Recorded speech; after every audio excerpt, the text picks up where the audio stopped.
오늘은 2024년 9월 12일 연중 제23주간 목요일입니다. 성부와 성자와 성령의 이름으로 아멘. 루카가 전한 거룩한 복음입니다. 그때 예수님께서 제자들에게 말씀하셨다. 내 말을 듣고 있는 너희에게 내가 말한다. 너희는 원수를 사랑하여라. 너희를 미워하는 자들에게 잘해주고 너희를 저주하는 자들에게 축복하며 너희를 학대하는 자들을 위하여 기도하여라. 내 뺨을 때리는 자에게 다른 뺨을 내밀고 내 겉옷을 가져가는 자는 속옷도 가져가게 내버려 두어라. 달라고 하면 누구에게나 주고 내 것을 가져가는 이에게서 되찾으려고 하지 마라. 남이 너희에게 해주기를 바라는 그대로 너희도 남에게 해주어라.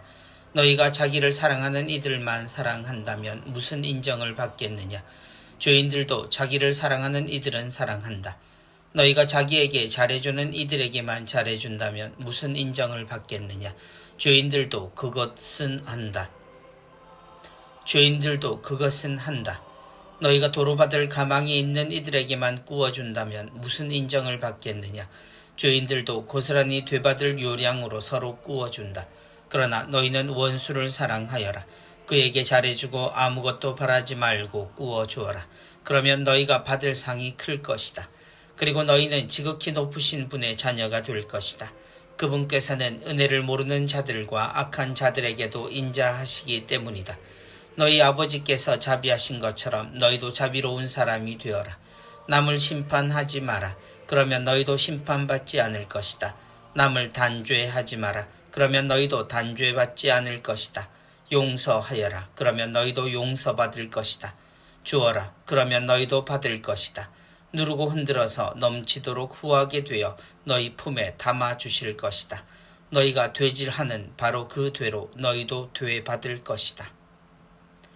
주님의 말씀입니다. 그리스도님 찬미합니다.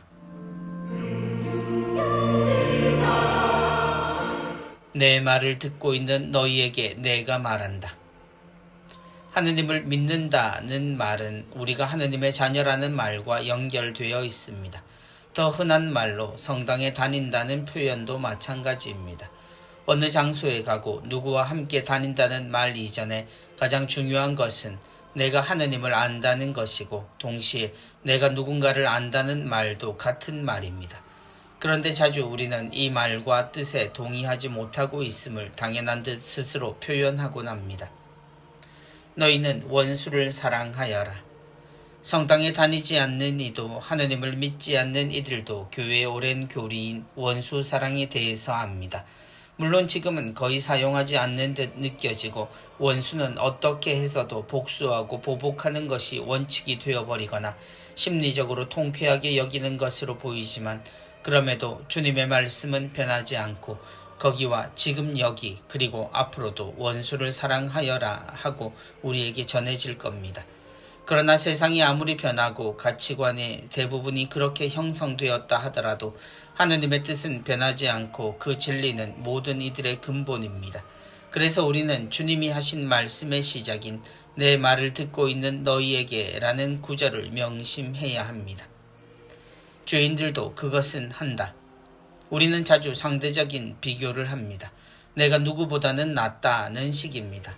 어떤 종교와 다르고 누구와 다르며 누구보다는 잘한다는 말을 입에 올리며 우리가 그렇게 절망적이지 않다고 변명을 합니다. 그런데 하느님은 비교하지 않으십니다. 내가 아닌 다른 이의 모습과 내용은 그 자체로 하느님께서 보실 일이며 우리의 기준대로 하느님은 보시지 않습니다. 오히려 하느님은 우리만 보시고 당신 뜻 앞에 세우십니다. 그래서 우리는 주님의 말씀을 듣는 이로써 우리의 기준을 잘 기억해야 합니다. 우리의 기준은 또 비교할 대상은 유일한 그리스도 한 분뿐이십니다. 우리가 상대적인 기준에 서려 할 때 오히려 우리는 누군가의 죄인들도 그것은 한다는 말씀 속 죄인일 가능성이 큽니다. 주어라. 그러면 너희도 받을 것이다. 우리는 우리가 해야 할 일만 생각하면 됩니다. 세상이 변해도 바뀌지 않으시는 하느님을 믿고 또 우리의 근본을 아는 우리입니다. 그러므로 원수를 사랑하라는 하느님 말씀을 명령으로만 듣지 말고 하느님이 우리를 생각하시고 대하시는 것을 품어 새기고 우리도 사람과 세상을 대할 때 근본이신 하느님을 닮은 사람으로 살아갈 수 있도록 해야 합니다. 우리는 지금도 주님의 말씀을 듣는 중임을 기억해야 합니다. 성부와 성자와 성령의 이름으로 아멘.